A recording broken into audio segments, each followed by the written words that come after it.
Wheels of Victory. Tawanda was only 23, but life had already tested him more than most people his age.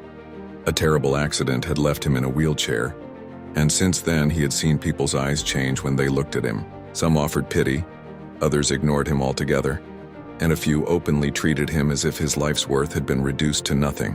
One afternoon, Tawanda wheeled into a job interview for a junior project manager position at a large construction firm. As soon as the panel saw him, their smiles faded slightly. Though they were polite, he could read their expressions like an open book.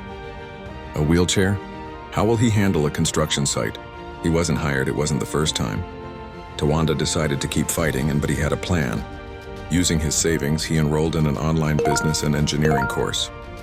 He worked day and night, building skills that most people didn't know he had. What they saw was the wheelchair. What they didn't see was the sharp mind and unstoppable determination sitting in it. Months later, the same construction firm found itself in a crisis. Their biggest project was failing. Investors were threatening to pull out, deadlines were impossible, and no one could figure out a solution. Tawanda, under a different name, sent them a detailed project rescue plan by email.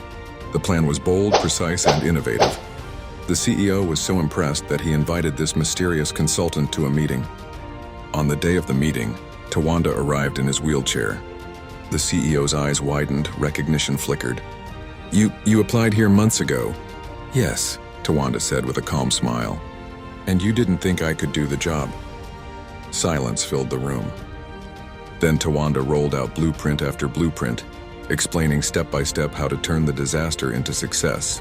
His knowledge was undeniable, his leadership clear. Within weeks, the project was back on track and Tawanda was officially hired, not out of pitying, but out of respect. People in the company now looked at him differently, not as the man in a wheelchair, but as the man who saved the company. And from that day, Tawanda carried himself not just as a survivor, but as proof that ability is never defined by appearance.